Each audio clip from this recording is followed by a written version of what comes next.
It is July 14th, 2013. I'm Jakob Music, and this is The Word. We will have very interesting topics to talk about later on today with some of my great friends. But first, here are some headlines.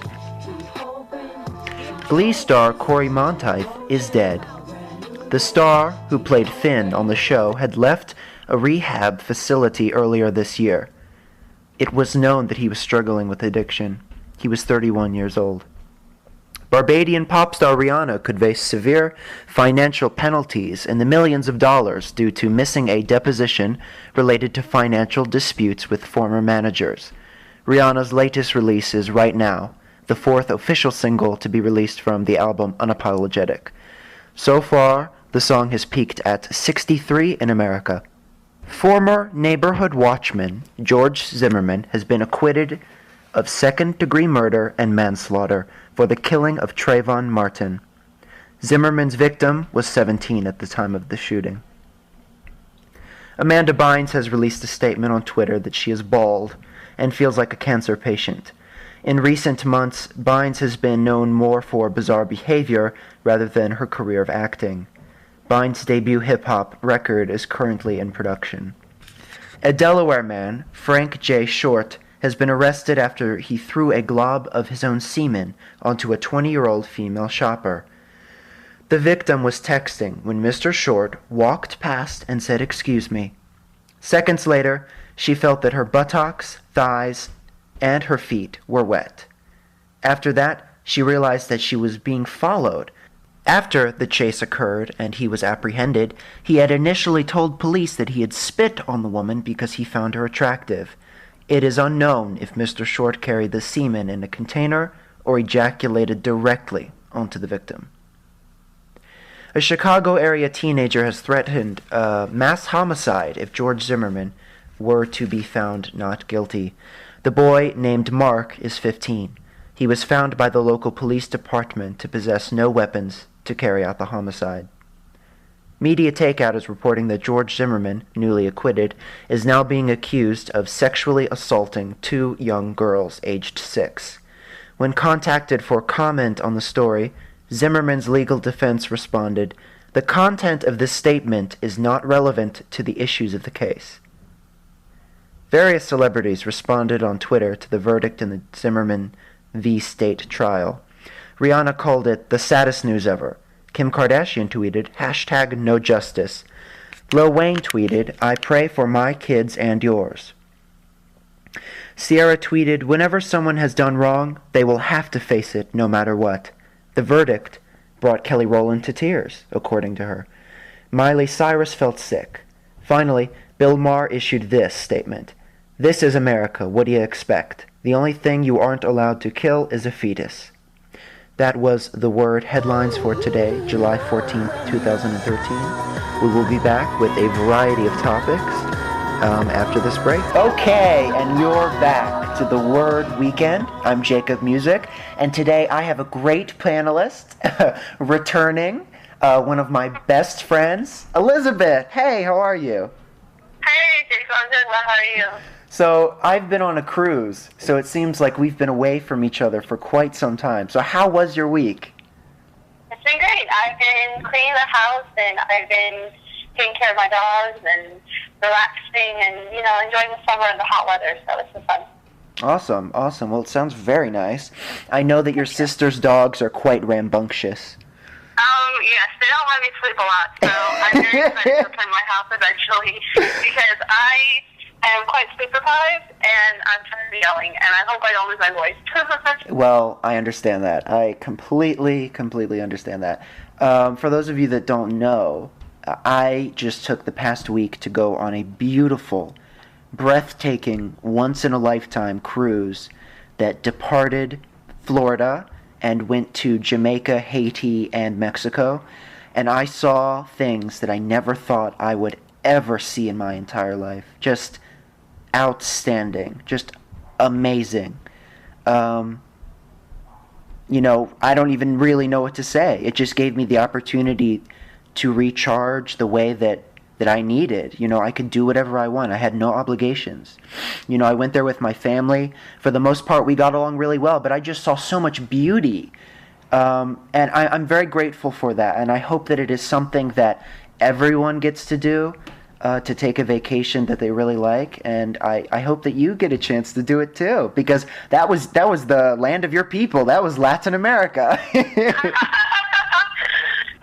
yes. When I can afford to be on a cruise, I would love. I really want to go to a transatlantic cruise to Great Britain, because I'm a big fan of Titanic. They do cruises transatlantic?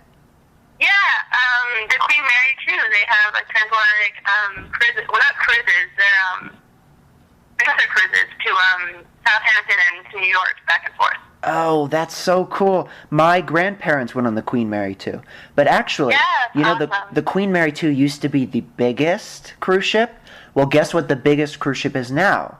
It was the one that I was just on. It was the one I was just on, the Royal Caribbean Oasis of the Seas, and it is just massive. Oh. It is like Godzilla-sized, and with a beautiful dining room that looks like something out of the Titanic. And we would dress up in tuxedos to go to dinner. We had like a servant. We had people come in and clean our rooms 2 times a day. We had a million different pools. We had unlimited drinks and alcohol, and there was like a mall inside, and there was like a forest, and it was just... Like, that's why I'm such at a loss for words, because this was such an extravagant experience, you know? But, you know, all I can say is I'm grateful, and I hope that other people can have vacations like this. But we have a lot to talk about today. Some people see Sunday as the day of rest where nothing happens, but it's very, very on the contrary today. So let's start with, you know Geraldo Rivera, right? Yes. So he was on Fox and Friends Sunday this morning. And of course they were talking about the #1 issue in America right now, in the United States, which is the breaking verdict of the Trayvon Martin case. That verdict came in last night. I was watching it live on CNN. And basically, you know, all the cable news channels in this country have just been milking this trial for everything that it's worth. Especially Fox, and especially HLN. But Fox is you can tell they're very pro-Zimmerman. They're airing certain things about Trayvon Martin's life that other people were not delving in. But they were discussing it this morning on Fox and Friends Sunday. So basically, Tucker Carlson, who's one of the co-hosts, asked Geraldo, does he agree that George Zimmerman was being prosecuted because he was white, and that if he was black, it would not have gone to trial? You know, Geraldo responded that he thinks that he's onto something here. He agrees with him, and that, you know, it was bold-faced race politics, and the president gave the signal. So basically, this was initiated by the president. Finally, he said, and this is the most outrageous part, he said, you know, and I find this chilling. He said, if you dress like a thug, people are going to treat you like a thug. Don't expect your kids to be out walking alleys at night and be okay.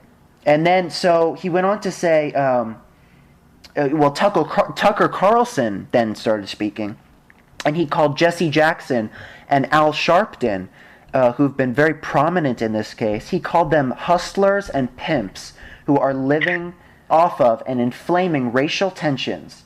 They know nothing about this. The segment concluded with them saying that black-on-black crime is more of a problem. So I think this is very problematic in many different ways. What do you think about this? I think that they should just admit to their discomfort with the style, the dress, the attitude of the African American population. I think that they are not being genuine in their racist beliefs. I think that they would not say the same thing if Trayvon Martin were not black. I don't think that these attitudes, a stereotype of hoodie associated with a black person, with an African American, is just associated with a delinquent, with a criminal, someone who's up to no good, where that same association is not thought of. If you saw a white person in a hoodie at night, there would be no alarm. Yeah. Whereas a black person, someone who's African American, or someone who's of dark skin, automatically there's this connection, there's this assumption made, there's a stereotype between the two. this is the same thing of, like, telling women to, like, not wear certain things at night. Yes. Because it's your fault if you get attacked. And that's really ridiculous. But I had my sister tell me recently to stop wearing shorts at night because, I'm not wearing booty shorts, but she apparently thinks that I am. So she had told me to not wear them at night because, Yes. As in, it was my fault if I were attacked. It's not true. That people are responsible for their own actions. Yeah. George Zimmerman specifically went after Trayvon, even though the dispatcher told him not to. And Yes. George Zimmerman was very upfront and said that this guy was dangerous. I'm only trying to discuss like going away from their crimes or getting away with whatever they did. And he was stereotyping Trayvon based on the previous experience that he's had. And he was stereotyping him based on his race. And he literally said to the dispatcher that he was black and that he was going to follow him because he automatically assumed that why would Trayvon be in a upscale affluent neighborhood except to do no good, even though the kid was only buying stills and was there to visit his family members. But it's interesting though because Zimmerman is part Latino. Correct. And I have not heard that much about the racial dynamics between Latin Americans or Latinos or Hispanics and Blacks, but Yeah. I don't know. I mean, both have been oppressed, obviously, in this country, but I don't know the specific dynamics. Like, the Koreans and African Americans during the LA race riots were interesting because a lot of African Americans attacked the Korean-owned stores and businesses due to the fact that the Koreans were, in their eyes, infringing on their own territory. Mm-hmm. And the racial dynamics are very interesting, but I think that I'm surprised, honestly, that everyone was convicted of manslaughter because stereotypically women are considered to be more sympathetic, more empathetic. Yes. But, yes. they're mostly out of all the jurors except two. Except one, I believe, were white, and then one other was Hispanic. There were no African American jurors, and there were, So there were no African American jurors? Huh? There were no African American jurors? No, they were all white, all female, white female, except one Hispanic female. Okay, so let's back up a little bit. Let's go back to this analysis in the media. So you said you don't think that they are being, you don't think that they're being truthful. What was the word that you used? You don't think they're being genuine about this. How so? Explain that more. I think that they're displacing or justifying their racism based on what he wore. I don't think that, obviously, even if he wore a turtleneck and a button-down shirt and, like, slacks, they would still probably do the same thing. Even if he wore the best outfit for church, I have a feeling that they would make up an excuse for him because of his skin color. And the so it's really not about all of these different things, you know? Yeah, I mean, no African American can look, I suppose, safe enough for some people. Some people will never trust someone. So you think at the end of the day, a homeless white person. Yes. So you think at the end of the day it does boil down to the race that Trayvon Martin was? Yes, absolutely. I think that this issue is, it's as polarizing for this country as the O.J. Simpson trials were, as, of course, the lynching trials were. And it's the thing with race. I mean, it just shows you the fact that I saw on Facebook, the consequence of it just shows you that we have now reconciled our attitudes on race. We are not one country based on race because there were specific disparities based on my friends were white and my friends were African American. Yeah. I mean, there were obviously some people who were that I've had who were South Asians, who were other people of color who sympathized with Trayvon. However, my friends who were just white, who have never known oppression or racism, obviously were more sympathetic for Zimmerman. Although I do find it interesting because he is Latino, whether or not if it was a Latin, Zimmerman would not get a free pass due to his race as well. Well, so you've said a lot, and a lot that I agree on, about Trayvon Martin and race. But what do you think of this analysis on Fox and Friends Sunday that suggests that George Zimmerman was being prosecuted because he was white? And you just mentioned he's not all white, but in their eyes, they see him as white. So they say that he was prosecuted for being white, and if George Zimmerman was black, this would not have gone to trial. It's interesting because you have friends on Facebook who actually did talk about black on black crime. That is not reported, unfortunately, that it is really high. However, this guy literally stopped a young teenager, and this is a full-grown man who stopped a 17-year-old and called the cops and then shot him. Yes. As he felt like he had the authority to do so, even though he was neighborhood watch. Neighborhood watch means nothing. You're not making a citizen's arrest. You don't have the ability as law enforcement. No. So, it wasn't like the weapon was bestowed upon him as part of the neighborhood watch. The weapon was made possible to be carried by him because of Florida state law. Right. No, yeah, I mean, he felt like he could get away with it due to senior ground, and he had to react to self-defense. You know what, I think this... someone, too, if they decided to stop me and just pull out a gun on me, I would be terrified, too, because why are you going after me due to my race? I did nothing to you. I'm just walking in the neighborhood, and you had just the right to attack me and I just think it's question why I'm there. Trayvon has every right to be there.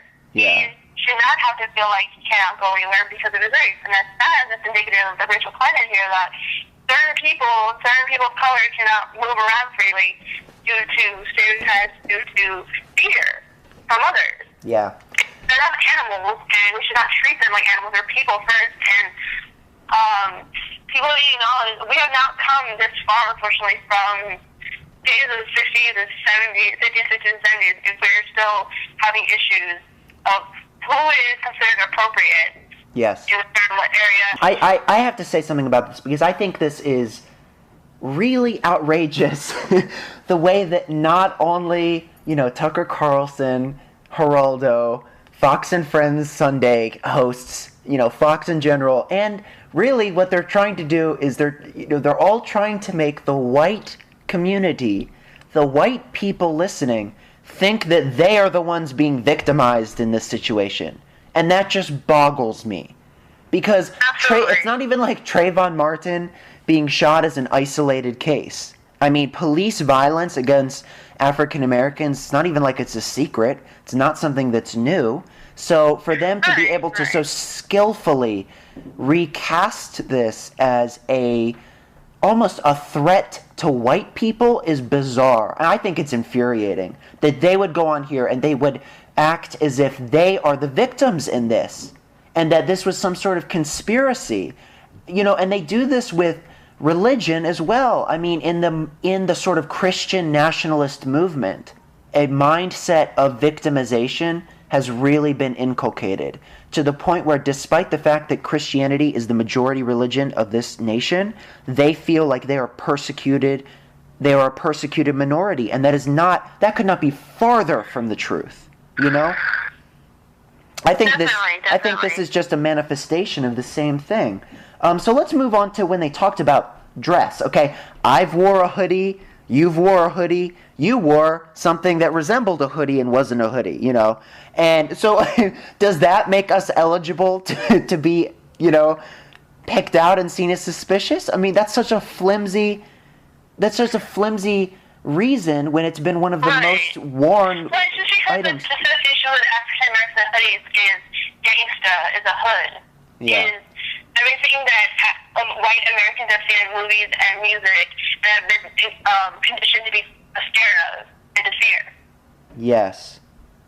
So they automatically assume that everyone in a hoodie who's African American or Hispanic is a gang member or is a criminal.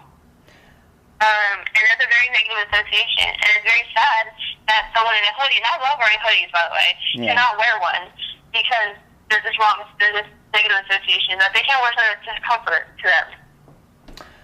And then it gets even weirder. This is the part of the story that I find the most actually enraging out of all, is when Geraldo says this, because this is a very chilling statement. He says, don't expect your kids to be out walking the alleys at night and be okay. Okay. I think this really betrays what people with this worldview, what their priorities are. Shouldn't our priorities be hoping for streets that our kids can walk safely on? not putting blame on children who walk into bad situations. I mean, this is the same as blaming the victim in a rape situation. You know, saying, oh, you know, she shouldn't have been out at night. She shouldn't have gone to that area of town. No! No, it is not their fault. What we should be focusing on is, number one, the people who actually perpetrate the violence, and number two, creating streets that are safe. Absolutely. But you know, that this type of thing was never addressed on Fox. Number one, they whitewashed Zimmerman, and then they set him up as this white martyr. I mean, it's just, oh God, the framing on this one is just ridiculous. But you know, at the end of the day, they're going to feel like they got a victory because he was acquitted. So then, you know, of course, Tucker Carlson gets involved later on, and he talks about Jesse Jackson and Al Sharpton, two people who I respect a lot.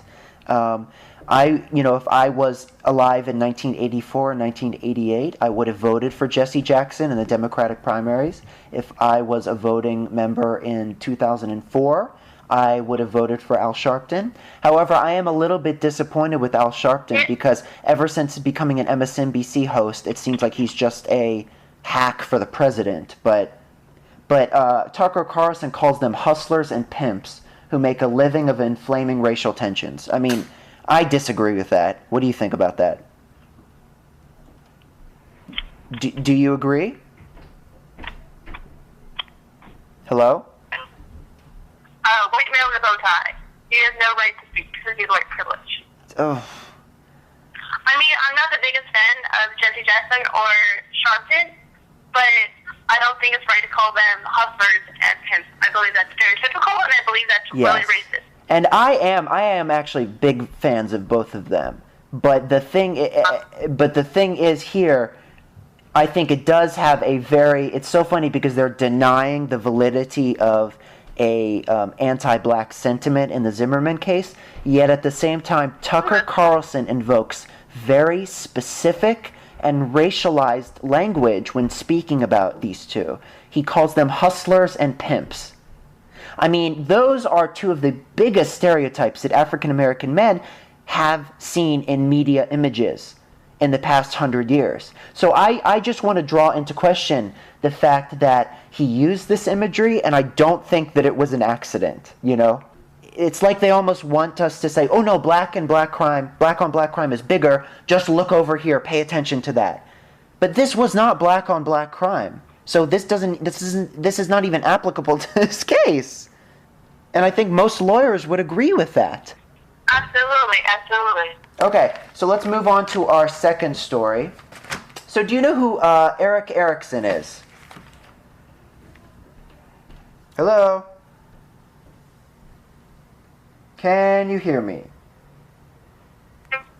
Shortly after, this is from Media Matters for America, shortly after the Texas Senate passed legislation that drastically restricts abortion rights in that state, Fox News contributor Eric Erickson urged liberals to bookmark a website that sells coat hangers.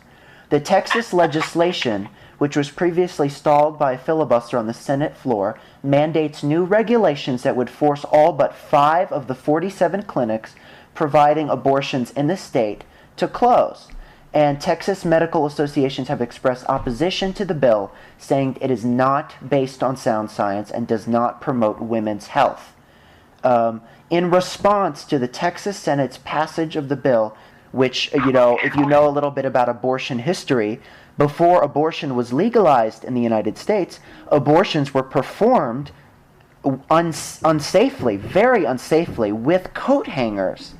Obviously, he was criticized for this comment, and he responded by tweeting, "People offended by my mocking their coat hanger hyperbole are cool with decapitating a child in utero."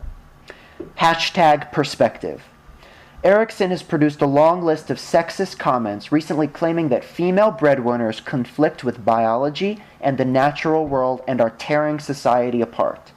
Last September, Erickson referred to the first night of the Democratic National Convention as the vagina monologues. And then finally, Mr. Erickson has apologized once again. Of course, it was another sarcastic apology. He said, "My sincere apologies to the kid-killing caucus." I don't know what to say to that. I think you're just trying to get women to kill themselves, obviously, because coat hangers are disgusting. They're dirty. They're not like sanitized. If a woman were to put that up her vagina, she'd risk infection. She probably could not perform an abortion correctly, and she'd probably kill herself in the process. I don't think it's funny to joke about women dying. Like, I don't think it's funny that people joke about rape. Yeah. I'm offended against both. Yes. Yeah, I mean, this is really ghastly, and I don't know, you're right. I mean, it is joking about what killed so many women with, in the first half of the 20th century, which was back alley abortions, performed with coat hangers. This is just such in poor taste, but beyond that, it really shows that I think he may have a lack of compassion when it comes to this issue. But that's common in males because they don't necessarily see themselves in the issue, so it's harder for them to put themselves in men their don't shoes. have vaginas and they can't give birth, so abortion will never really affect them right now. Yeah. Why do you think that he chose to respond in this way? To tweet a link telling liberals to go bookmark this website? I don't know. I mean, I can't rationalize my own behavior. I'm just assuming that, just like many people who are news heads, they like to be inflammatory. They want to be in the press, and I think it's a call for attention. I don't think it has anything to do with him personally. Maybe it is a belief, yes, but the best way to get attention is by being obnoxious and being controversial. He got to 50 minutes, obviously. Yeah, absolutely. Yeah, and every time he says one of these things, he does. The only way to make news now is to be controversial. So I don't know. I can't explain his mentality. I don't know the guy personally, but from what I've known in the past, many people do these kinds of things in order to get attention for themselves. Yeah, and so do you think that he actually believes this then? I think to some degree. I don't know if he actually really wants to get. I think he personally, if you ask him, would deny asking for coat hangers for women. But I feel like that was the best way for him to get attention.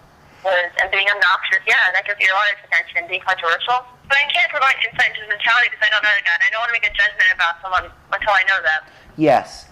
And for a certain segment of the media right, Ann Coulter, Michelle Malkin, etc., Rush Limbaugh, Glenn Beck, blah, blah, blah, they, this kind of controversy of statement is their bread and butter.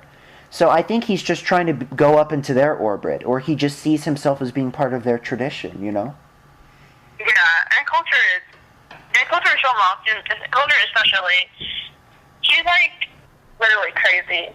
I mean, at least with the liberals, at least when it comes down culture, you can just make fun of her be like an Adam's apple.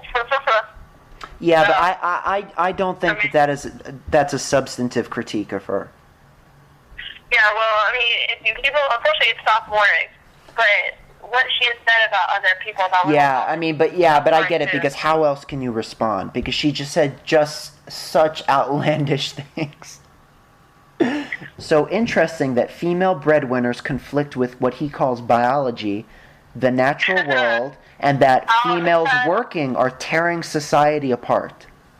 This sounds so familiar. This is like in Islam when people talk about the threat of women empowerment and how women are going against what God has said as far as gender norms. Yeah.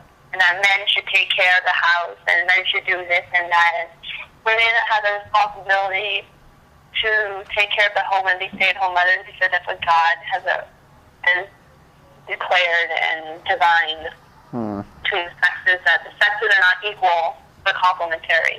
Is the refrain from them. Yeah, very interesting. I think this should be really enraging because it's like, my mother, she works, and she earns more money than my father, and and she's also conservative. But I don't think that she would characterize her life as going against nature and tearing society apart. Absolutely. That's just outrageous, but I don't know. But yeah, so I guess that makes me and you members of the kid-killing caucus, in which he is apologizing to.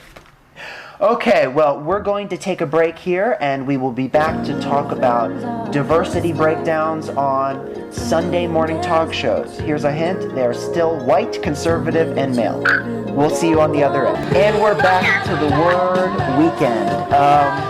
So, Sarah, do you watch any of the Sunday morning talk shows like, what are they, like Fox News Sunday? What else do they have? Meet the Press. They have This Week. They have Face the Nation. Do you watch any of those? No. I watch CNN the case on the weekdays, but nothing on the weekend. Oh, okay. Okay. I used to watch. I mean, I know I've seen panelists on MSNBC and CNN. However, I know a lot of demographics are white, obviously. But I don't. I mean, I'm not surprised that they haven't changed. As far as, I know some places try to do the token black person who's like Fox does, like a token black Hispanic. Yeah. Asian. Asian, Michelle Balkan fits the Asian, but yeah, and she's sort of the token Asian on Fox. Yeah, well, yeah, she's the token. She's not a token Asian. She's very conservative. She's very hard. Because I used to read her blog a lot. She's actually well spoken, articulate. Whatever, her reviews obviously crazy, but she's smart. And she's good looking, which fits into the whole Fox and women and beautiful women. Yeah. They have these stunners who do their conservative talking points. It's very beneficial for Fox because absolutely. The white heterosexual men who watch the shows, it's good for them because they get all the eye candy. Yeah, and it sort of they serve as a very easy sugarcoating of the messages. I mean, these women can be so beautiful, and they can be saying such harsh things, But to get into the meat and bones of this study, so it says in the first 6 months of 2013, this is a study from Media Matters, white men dominated the guest list on the broadcast network Sunday shows and CNN's State of the Union. MSNBC was the only network achieving notable diversity in its guests, particularly on Melissa Harris Perry's show. Republicans and conservatives are hosted significantly more on the broadcast Sunday shows than Democrats and progressives. Why do you think this situation is the way that it is? I feel like they're playing to their demographics. I feel like the people that watch those stuff, unfortunately, are usually old white men. Yes. So why not have old white men talk about, unless you're looking for eye candy, why not have old white men say exactly what you want them to say? They're just repeating what you want. I mean, they're not saying anything controversial or different. Yeah. They're just validating what you think. And that's true, and that is a very interesting point, because for the most part, the most controversial statements are not these old, crotchety, conservative, boring white men on Sunday morning. They're people, it's almost like the controversial messages, the ones that are the most inflaming, are sent through females or minority females. Mm-hmm. Ann Coulter, Michelle Malkin, whatever. And it continues, white men are the largest proportion of all guests on the broadcast networks and CNN. White men consisted of as high as 68% of guests on these shows. So that's a lot. Yeah, I'm listening to you. Absolutely. And so one thing that is super troubling is from January 6th to June 30th, so a larger part of this year, in all of that time, one Middle Eastern woman appeared on every network, on every show, in that entire span of time. To have one among all those networks, among all those shows, who are invariably, at least some of them are talking about Middle Eastern issues, Absolutely. I mean, it really speaks to how close-minded, American commercial media is. That just breaks my heart, because I feel like Middle Eastern women don't have a voice. Absolutely, no. I mean, other people speak on behalf of Middle Eastern women, whether it be the white woman, the white feminist who is angry and says she's oppressed, or the average Muslim woman who defends the Middle Eastern woman as, no, she's not oppressed, she's just obeying God, and this is what she wants to do. So both extremes are not good. The radical feminist and the average Muslim woman, or the average devout Muslim woman, rather. Yeah. So it gets even worse when we look at solo interviews on these shows, because in the solo interviews, because in terms of solo interviews, ooh, we're going to have to reconnect with her.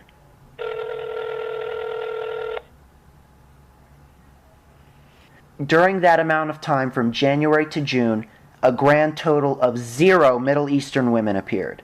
So again, out of all the groups, this is the most jarring results.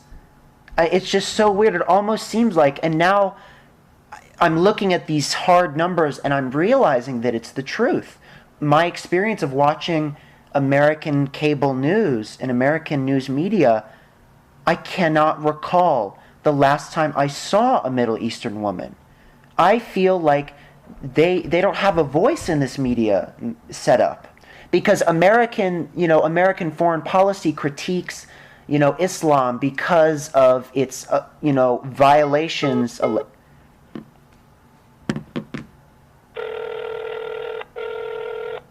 Mainstream American foreign policy critiques the Muslim world for its alleged, infringement on women's rights and Middle Eastern women's rights, and yet does cable news really care about hearing what Middle Eastern women have to say? No. By these numbers, it doesn't. Absolutely. I think that you need, in order to get the actual picture of what's happening, I think it's imperative that people talk to the women instead of imposing their own beliefs and values. That's not fair to them. It's unfair. It's totally unfair. It's not. I would hate to have people speak on behalf of asking me. I've had people do that to me in the past. Mm-hmm. You should ask me first before telling other people what I think. You have no idea what I think, so you have no right to impose your own judgment. Yeah. They're not. They don't live their life. There are a lot of things that happen here in the Middle East, and it have involved women for the good and bad. Either in sexual assault, especially in Egypt, to the protests that many women participated in. I think a woman's voice is important. We make up half the world's population, and we are just as important, and we should not, the mystique of the Middle Eastern woman needs to be debunked, because this play Orientalism to assume that a woman who's from the Middle East is exotic, is so different, is unable to speak and understand Western viewpoint. Yes. She could have been educated here in the West. She could have Western relatives. She could be someone here who knows the West very well. And I don't think it's fair to make these generalizations. I think it's very dangerous to make generalizations. But that's all part of the logic that equates minority status with disorder, disease, wrongness. So there are some people who think that status needs to be true. It's interesting because this person is not even white American. Yeah, and that's sad.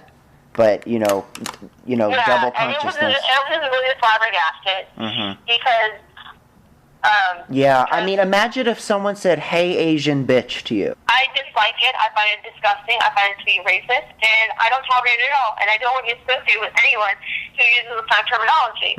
I would punch someone if they refer to me as that. Just like my sister has been very offended when people have called her or referred to me as Oriental. She told me I should have punched my gym principal in high school because he called me Oriental. It annoyed me so much that I almost considered. I never want that to happen. I never wanted to accept racist or sexist language or behavior if I see someone who's African American at night, even though it's my neighborhood, I trust these people, that there's this little part of me that's scared. Even though I shouldn't. Yeah, because we're conditioned by media images.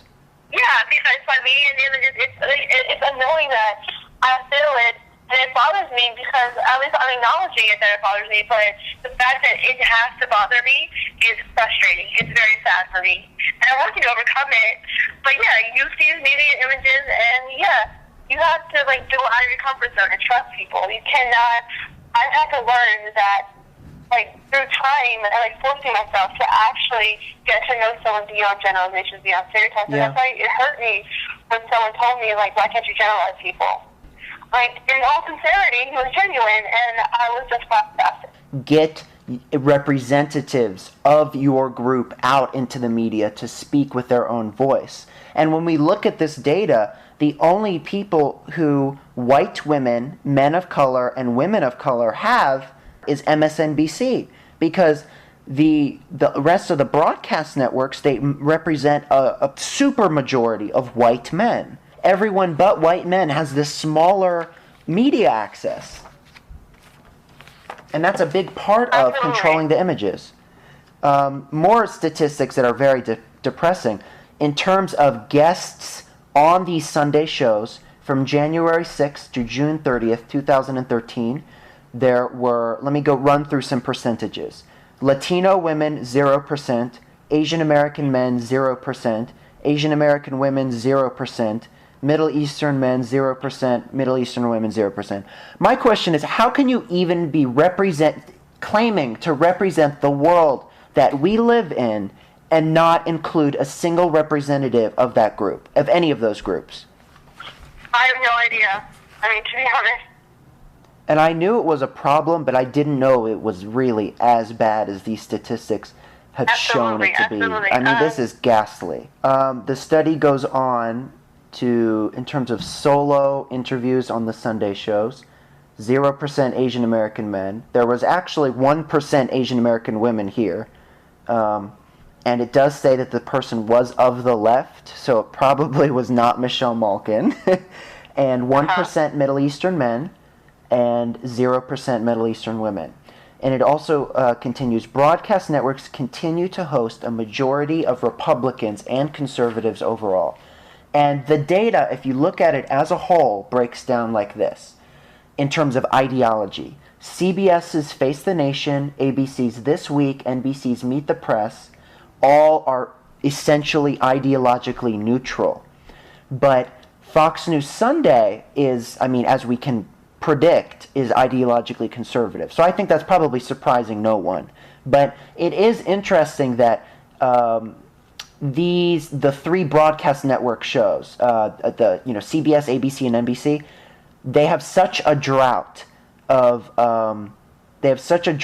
minority guests. However, they still have an ideologically balanced platter of views, which is interesting. I think that's an interesting thing. Fox News Sunday's notable shift towards a majority of balanced panels is worth pointing out. So things have gotten better at for some reason, for whatever reason. Fox News Sunday has, in the past few months, become a much more ideologically balanced panel, which is good. So that's pretty much the gist of that. And then in terms of, it says one last note, in terms of elected and administrative officials on the Sunday shows, all networks except for ABC's This Week had more Republicans on. So I don't know if that's goes down to editorial choice or whether that's because they are the opposition party at this point. But I thought that study was fairly interesting overall. It gives us, it breaks down what we see in hard numbers, and it's pretty scary. Okay, well, let's move on to the 2013 mass surveillance scandal that is continuing to develop today. I find this very fascinating. I thought it would be helpful to first run down a little summary of what has happened so far and what revelations have been made. Because I have seen a lot of news coverage on this, but only about 3% has actually talked about what it is that was leaked by Edward Snowden. And I think that this is intentional. They want to keep the attention on this character, on the fact that he's a traitor, the fact that he's not a patriot, because the government and the foreign policy establishment wants to downplay these revelations that make themselves look bad. So basically, at its core, this 2013 surveillance scandal began when it was reported that the United States, with the aid of Australia and New Zealand, have been spying on domestic and international communications on a much larger scale than previously thought. It was later revealed that France and the United Kingdom had also been spying. These media reports revealed that espionage activities conducted by U.S. and U.K. intelligence agencies targeted not only foreign countries, but also U.S. citizens, as well as U.S. allies from NATO and the European Union. There was over a month of publications, and it became clear that the NSA runs a complex web of spying programs which allow it to intercept internet and telephone conversations from over 1 billion users from dozens of countries. Specifically targeted were China, the European Union, Latin America, and Iran. The published documentation reveals that many of the programs indiscriminately collected bulk information directly from central servers and internet databases. This was also aided by large private telecommunications corporations such as Verizon, Telstra, Google, and Facebook. Among the programs that were surfaced was something called the Insider Threat Program. This was a policy requiring federal employees to report high-risk persons or behaviors from among co-workers, as well as to punish those who failed to report such colleagues. In terms of the specific disclosures that were made, it was published in The Guardian that NSA had collected data from over 120 million Verizon subscribers. It has an electric information program called Boundless Informant, which I think automatically collects data. That the communications of foreign diplomats, ostensibly our allies, were collected. The encrypted fax machines used by the EU embassy were bugged by the United States. And Microsoft was one of the companies who was trying to guard against this. They developed a capability to deal with the interception of chats, but then NSA cracked that within 5 months and had access to Outlook.com emails and chats on that service. Several Chinese mobile phone companies were hacked. The Chinese University of Hong Kong and Singkong University in Beijing. The NSA spied on various diplomatic missions of the European Union, including the delegations in Washington, New York, and Brussels. And only the countries that were participating with the United States in this spying, Australia, Canada, New Zealand, the UK, were exempted from this surveillance. It seems, bizarrely enough, the main target, and I don't understand this, the main target of our government's surveillance seems to be Germany. Snowden also confirmed that Stuxnet, the famous computer virus that took down Iranian computer systems, was developed by the United States and Israel. Of course, that was already well assumed, pretty much. We just got confirmation on that. And then millions of emails and calls in Brazil were listened, and Australia and New Zealand helped with that as well. The EU has responded by saying that mutual trust and confidence have been seriously eroded. Now, I think that me and you have briefly talked about this a little bit, and I think we have differing views. So explain your position, and then I will explain mine. I think that's good that Snowden, I do believe in whistleblowers in a sense. I think it's good that he provided the perspective that of our government. I think that government needs restraint. I think it's interesting because Obama came into office saying that he would not do any other surveillance and wiretapping that Bush did. And he has done it, and he's justified it. And it's been very interesting. Just like Bush justified torture, had lawyers who, written their own rationale for it. He justified it afterwards. And I think it's interesting of who we spied upon. There were a lot of countries in Latin America that were spied upon. Which, that doesn't go to the sense that why Latin America was suspicious of America, because we do spy upon them. Even in Colombia, and Colombia they're out in the region. Yeah, that's bizarre. It kind of gives credence to their suspicions of why they cannot trust us and why they cannot establish close relations, because we were spying on them and we were intercepting things.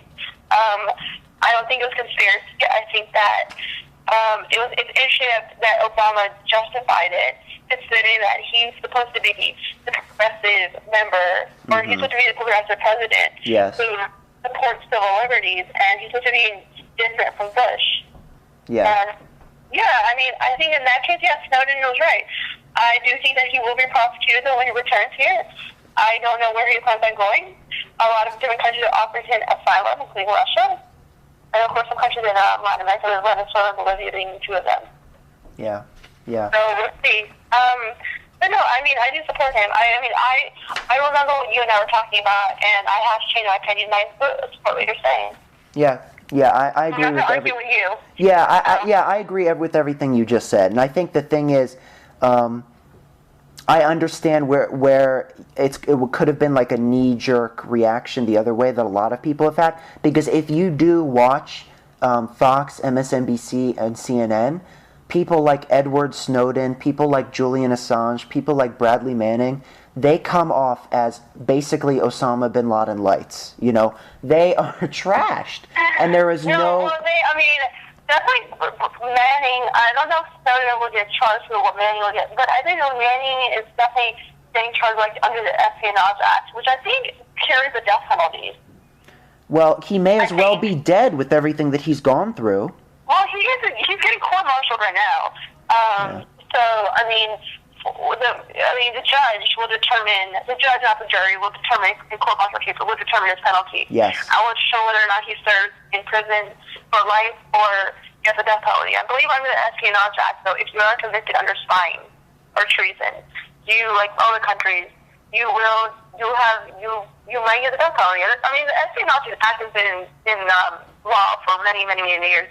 I think it was initially either written during World War II or during the Cold War, but it is a fairly old act to be charged against. It's very old. It's very old. There are some acts on here in America that are so, you think they're obsolete, but that people can be charged under. It is really well, the Espionage Act was obsolete until President Obama brought it back. I think it just proves to people's points that when I remember when Obama was elected, I hated the fact that people were always elevating him to the higher level. Like President Obama is a person, and he's a normal person. He's a human being with flaws. I think elevating him to the higher level, just like in religion, he cannot. I mean, you're putting all your expectations on him, and it's dangerous. Yeah. He cannot fulfill everything that you want him to fulfill, and like when your expectations are on this pedestal, or when you're put this person on a pedestal, you're going to get disappointed, and you're going to feel very betrayed and upset. Which is why I just treated him like a normal human being. I didn't put him as this fantasy man. Because I understand people were really hurt from the previous administration, but I think a lot of it has to do with that. People have to take responsibility for that. They put so much pressure on this person to be perfect and to do all these different things. He needed to say what he needed to say to get elected. Unfortunately. Yeah, I don't think that it's a matter of flaws or mistakes. I don't think any of these things that he has done were mistakes. These were the deliberate actions that were carried out because of his ideology. Like, I don't think that... It was a mistake to elevate him. Yeah, it was a mistake to elevate him because the thing is, people were not... You know, he was very well marketed. He was the best marketed. He became a brand, you know? That's the thing, is that, like, I feel like elevating to a person to Messiah level, like elevating Muhammad and Islam, is dangerous because people become very defensive and people get very disappointed very quickly and take it very personally, like it's a personal attack against them. He has had a lot of pressure on him because he wants to be different, but the thing is, like, he's a politician. He's a human being, but he's also a politician first and foremost. And he has objectives in office. And he has, he has his donors, he has policymakers, he has lobbyists, he has all these different groups who are pressuring him. And he has to satisfy them. He cannot satisfy all the voters. He doesn't even want to be your definition of Superman. I mean, this is... Exactly. You know, it's... I mean, I used to get so frustrated about this, too. When I just don't. I mean, I just honestly, I'm just like, he's a politician. That's it. Like, all in all, he can say whatever he wants to say on the campaign trail. But once he's in office, he's a politician. Yeah, he is a politician, and he's coming out of the same system that has reared all of our other presidents. He's not that different. He's not a break. And then he went to Harvard Law School, which is where all the politicians go to. They all go to these Ivy League schools. Yeah. They're all pretty well polished and trained. Yeah. They're all pretty affluent. Yeah. He's a millionaire who is very well privileged, who goes golfing on the weekends, you know? Yeah, I mean, they're all of the same milieu, if you will, you know? I mean, like, the majority of his cabinet members, I believe, are white. The majority of the people you see around here are white. Yeah. I give him credit because he has appointed many minorities to positions, but if you see the people around him, they're white. Yeah, and if we talk about, like, anti-corporate progressives or liberals... Yeah, he's not very anti-corporate. I mean, he's not. He raised... He makes being against corporations, but he's a millionaire, dude. He's like, he profits... But I don't care about that. I don't care about that. But he raised more money from corporations than any presidential candidate ever. I didn't know that. Honestly, I had no idea. No, people don't know that. In 2008, he raised more money from corporate donors than anyone had ever. That's just shocking, to be honest. And it would have shocked people back in 2008, but I was never fooled. I was never fooled that he was going to be some sort of progressive messiah. Because, I mean, Americans on the left, they are so desperate. They are so desperate to want to find someone who will bring progressive change to the system from within the system. But they don't realize that you are not going to get anything truly revolutionary from within this system. And Barack Obama is a symptom of that. You know, like you said before, he exacerbated every piece of the Bush national security agenda except waterboarding. You know, everything else was just continued and encrusted. He still has a quote Guantanamo. When did he promise that? 08? Yeah, he said he would close it in 08. Yeah. Well, how long was it? What year is it? 2013? It's been a while. It's been a while. And you know what? I mean, it's just sad that so many liberals stick by him. He wants to do it. Something else intervenes. Like, recently it was with a Boston bombing suspect. And something else happens, and he finds an excuse to not do it. Yeah, he is a liar. He's not as liberal and progressive as people think, to be honest. And that's what people think, that he's so progressive. That's the common criticism from conservatives. That he's so progressive, so liberal. I'm like, no, he's not. He's a politician. Not. And that's why I am so... I do see... You know, some people say it's silly. You know, some people dismiss Fox News. But it is very important because it creates this media echo chamber that introduces these concepts and sets the agenda. And if they can make Barack Obama, and they've done it successfully, if they can make Barack Obama look like a radical, then who else can be stigmatized? Everybody to the left of him. And that is a lot of people. Like, I'm just tired of it. So. To get back to, this was a good discussion of what I think are very valid critiques of this president. He is certainly not my savior. I've never supported him. Maybe I've supported some things that he has done, but he's never been my president. You know, and it's interesting, people have thought sort of by default that I was an Obama supporter, and that was never the case, you know. But, you know, bringing it back to this mass surveillance scandal, why, this is the part that is confusing me the most, why was Germany targeted above all nations? I don't know. I thought we were like Germany was one of our allies. I mean, this is so weird. I mean, if it was like Iran, I would still condemn it, but I would at least understand it. Is there some sort of simmering feud with Germany that is going on that we don't know about? No, not to my knowledge. I mean, I just think it's bizarre. I mean, the fact that we fight our own allies, like we fight on, like, I mean, I can understand kind of maybe with Colombia because of its reputation with like fighting drug traffickers. They're like working with drug trafficking. We're working with them to like stop drug trafficking, or so we say. So I don't know why we spy on our allies. I think, I mean, that said, our allies probably just spy on us too. So it's just like, yeah, but you know what? I have never accepted that criticism in life, at large or small. We have a relationship with Russia, for example, but we know that they have spies in our country. Just like we know that there are spies in even though we have a really close relationship with Israel, we know that the Mossad is working in our country too. Yeah, yeah, and I do not deny that, but I do not accept it as a valid criticism that they, you know, quote, they are doing something so we should do it too. No, especially if these politicians are rhetorically positioning the United States as the moral high ground in the world. If you believe that you are the most righteous country, then act like it.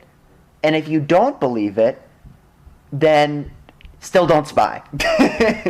You know? I mean, I just think this is unnecessary. I mean, and I think my argument is bolstered because of the fact that, you know, it comes out that the NSA is gathering this data with no metrics put on it whatsoever. It's just gathering bulk, just gathering and storing these communications, these chats, emails. It is just storing all of them without regard for anything, you know, with who it is or what they're talking about, just storing all of it. To me, this program, Boundless Informant, I think that there is something more going on here. I think, yes, this is being used against terrorism, but I think that this is, in a larger context, the intelligence agencies and the government trying to assert more control in a digital age. They're trying to build more of an infrastructure to control people's lives. And I think that that is something that the political right can agree with me on. I think that we need to bridge common ground and left and right, make our government accountable just as we would hold another person who has some power accountable. They are not privy to all information of every individual in every country. That is not okay. And if you're going to be an ally with someone, you need to act like that, or you don't expect them to like you. What the hell? Stop it. So.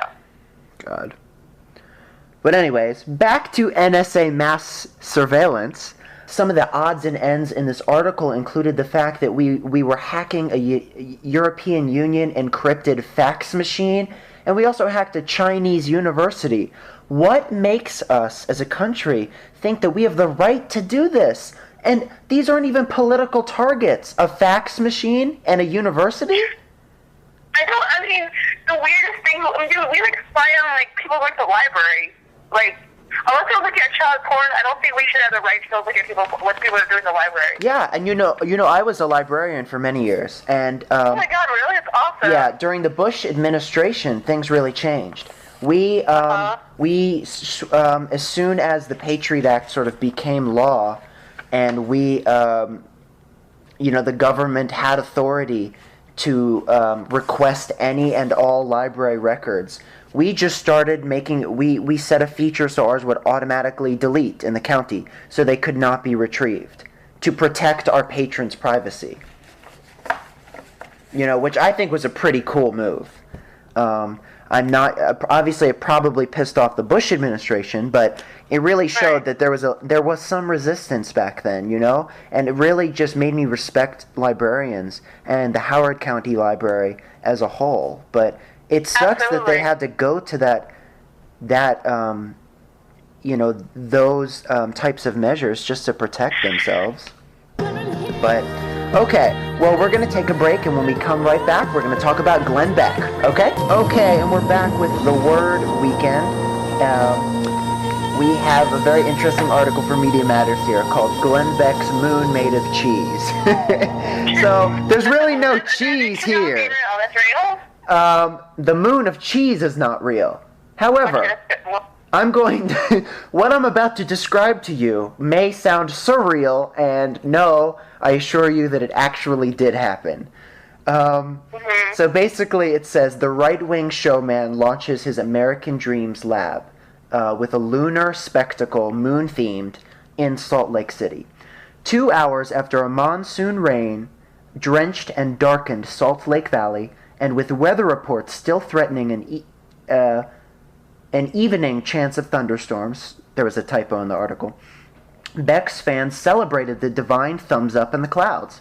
As soon as the rainbow appeared, sounds of prayerful thanks rippled through the amphitheater. "It's God's message," said one woman. So obviously God is on the side of Glenn Beck, so that's a good sign. And she was wearing a raincoat fashioned from a garbage bag. Okay. Like other... wait a minute. No, wait a minute. That's actually pretty, what is it? That's actually really smart of her because, I don't know. I mean, doesn't it kind of like, isn't like a poncho? Can't you use like garbage bags like a poncho? Yeah, Shouldn't that be that crazy? Yeah. You know, she has some good ideas. For sure. Yeah, there you go. So this woman, we can commend her on something. Yes, exactly. But also, we can't fault everyone. Yeah, we can't fault everyone, and we know that she is, because she has interpreted God's message in the weather. Probably she's also following His word with this trash bag coat. So she pretty much is in the loop, as we say. And it continues. Like other Beck identified turning points, this one came with a merchandise table and all the lean marketing muscle of a major market NFL franchise. 16,000 people from around the country paid for $1,500 VIP passes at the event. FreedomWorks, which pays Beck $1 million a year for fundraising and media support, was also present, as was Rafael Cruz, the father of Senator Ted Cruz. Good grief. Rafael, during his speech, compared Barack Obama to Fidel Castro. Oh, really? Seriously? It's like the communist family again? It's all about communism with those expats. Probably the worst insult you can do in America. In the Cubano, yeah. Yes. So basically, then Glenn Beck took the stage, and he offered his new American Dreams Lab media network as a new front in the media war to rescue the republic. This is the front of popular culture. The Blaze Octopus, which is the Blaze is the name of his TV network, which he started. Have you heard of this? I know the Blaze newspaper. I do not know of this other TV station. Yeah, so it's a TV station that streams online. It's about to get and to see it, you have to be a paid subscriber, and he was successful right off the bat, which is amazing. Paid subscriptions. That's a good way to chunk some change and doing whatever. Having people listen to whatever you want to say as well as making them pay for it. We have to respect him here for his drive and his success. He's a very successful man, and he knows how to strategize to play the game. He's very successful. But so pretty much right now it's a web-only channel that only paid subscribers can get. But very shortly, the Blaze, Glenn Beck's network, is going to be on our cable packages. So he'll be on cable again. And instead of just having a show, he'll have an entire network, which will be really interesting in the future. I think this will be really interesting because it will tilt cable news to the right further, but it will also put pressure on Fox News to be more conservative, to keep its audience. That's great. How can they get more conservative? Well, they could be more like Glenn Beck, because... Yeah. Ken Beck is definitely... who is it? Isn't it... They did kick him out, so... I know, but there's someone else. Isn't it, not Pat Robinson, Pat Buchanan? Is he the one that's crazy, too? And also on the Oh, Pat Buchanan. Yes, he was fired from MSNBC. Yeah. Isn't he he's really crazy, though. Oh, yeah. He's deranged. Yeah, he has a theory. It's something. He's a paleo-conservative, which I can't really define it right now in my head. But well, I know yeah. But I don't think... Right, way to the right. Yeah, I think Beck may be a paleo-conservative. Yeah, because paleo-conservatives are truly out there. Pat Buchanan is even on the conservative side, people realize that he's drinking a lot of Kool-Aid, I think. You think so? I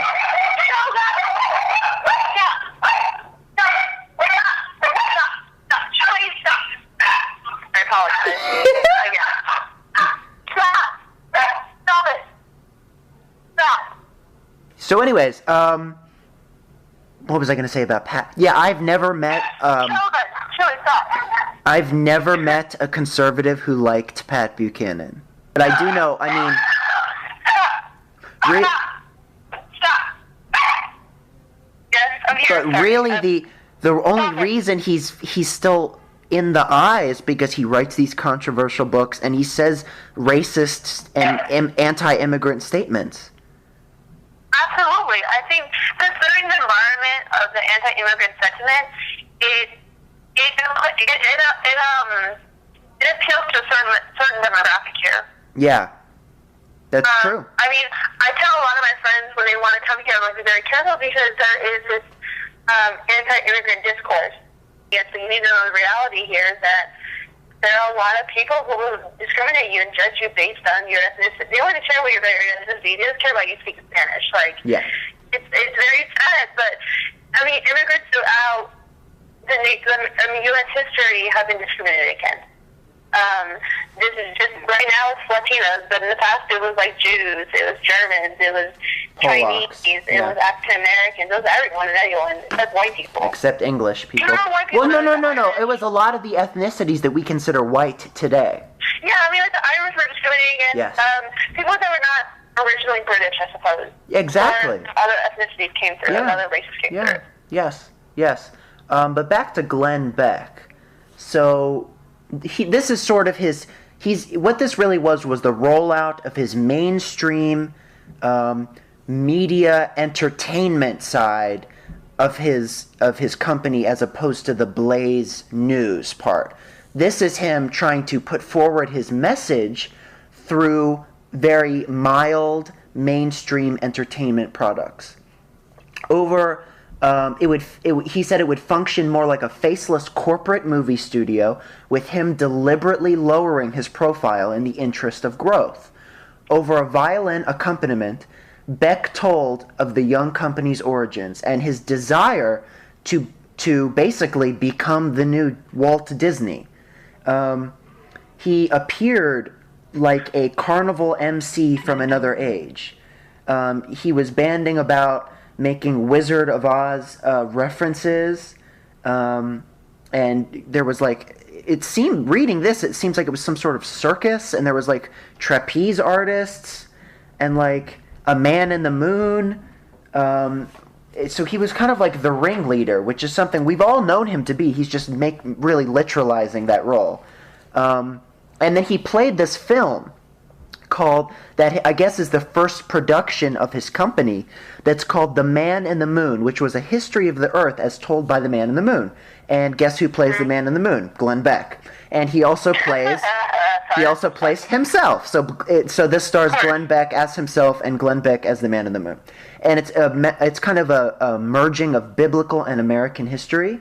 And the author of this article I'm reading said it's best suited for children under the age of 12 and older Beck fans on hallucinogenic drugs. Oh my gosh. As a trial balloon for mainstream influence, The Man in the Moon is a qualified success. There is nothing in it to infuriate an ethnic group or trigger a boycott. While not quite rising to the level of a new American art form, in that 90 minutes there was no progressive bashing, which is interesting. At the end of this film, the moon scolds the human race for its arrogance, telling them, "You have tremendous potential for joy or hate, light or dark, life or death. But in the end, you choose. What a gift. What a joy to witness all your wildest hopes and dreams." And that sounds all inspirational and actually oddly positive for Glenn Beck. But that was not what his hardcore audience was there to see. Nobody in the amphitheater seemed to appreciate the significance of the moment. The seconds ticked by as the show ended without any sign of applause. Then people started just getting up and gathering their things. Those still in their seats appeared to be looking around for some sort of explanation. They love him, the author wrote, because they think he's a great patriot. But this moon thing, it was not patriotism like they recognized it. But this is all very calculated, not towards his hardcore fan base, but towards more mainstream Americans, because most Americans who know anything about Glenn Beck don't like him, and he knows it. This was the best thing that he could do for his new Dream Labs, was to disappear. I mean, he has also stated he does not even want his name on his books anymore, because he knows that he's that toxic of an entity. And like we said before, the Blaze has beat the odds. It is profitable and it is growing. He pulled in $90 million last year, which puts him at 34th place on the Forbes Celebrity 100. That's crazy. Oh my gosh, wow. I mean, he is really... $90 million? Yes. What do you do with $90 million? But also, how do you start a network in 1 year and get $90 million? I mean, that's insane. He's appealing to a certain demographic who are obviously very wealthy.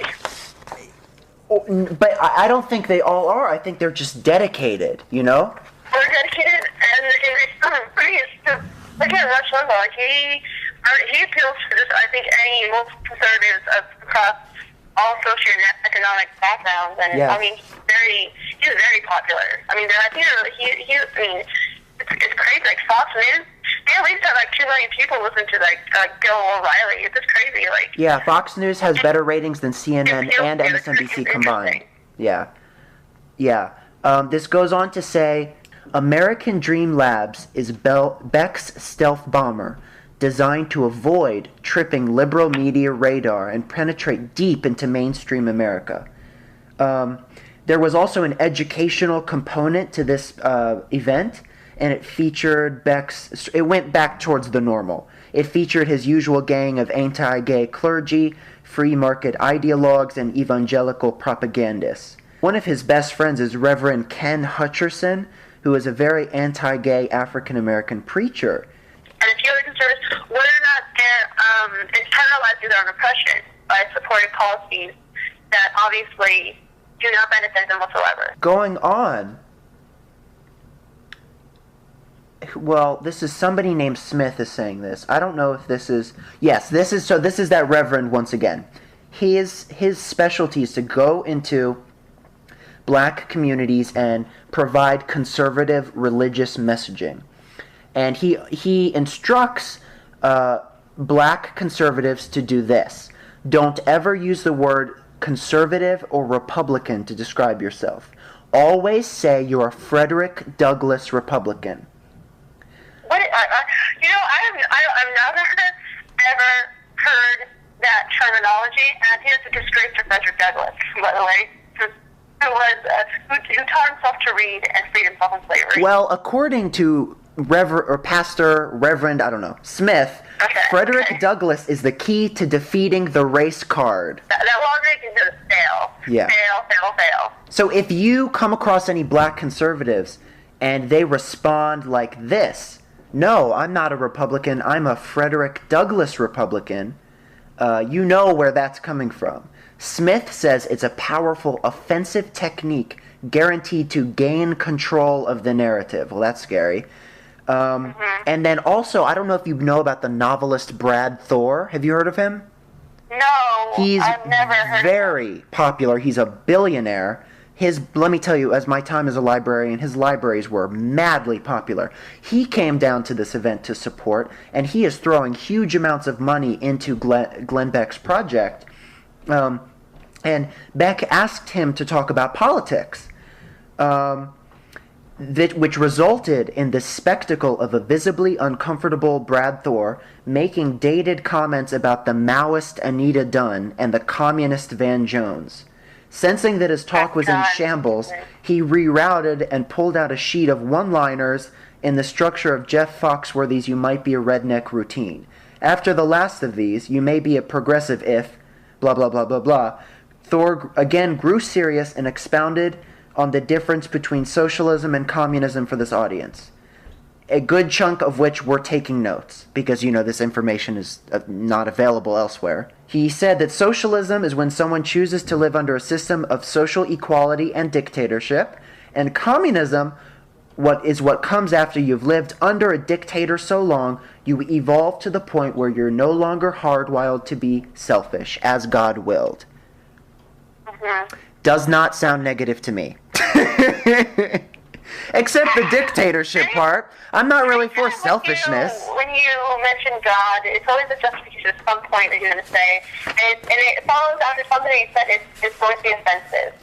Okay. You could have mitigated by saying, and God. But something with God. I know. And you really think... don't add that, obviously. Yeah, and you really think God cares about communism 20 years after the fall of the Soviet Union? No, I don't think so. It's just weird when people actually will invoke God.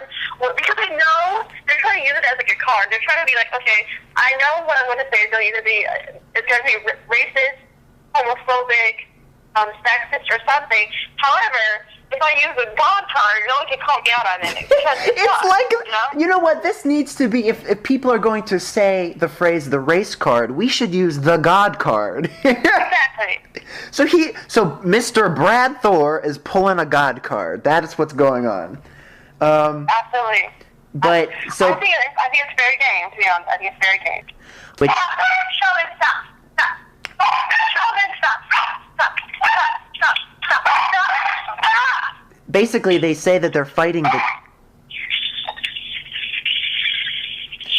But I've never even heard of the Tides Foundation. What's going on here? Hello? Have you heard of the Tides Foundation? Hello?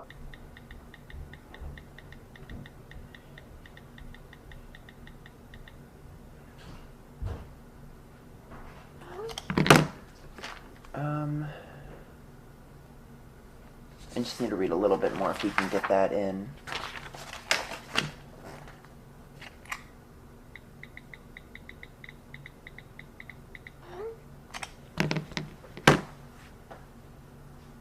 Another great show.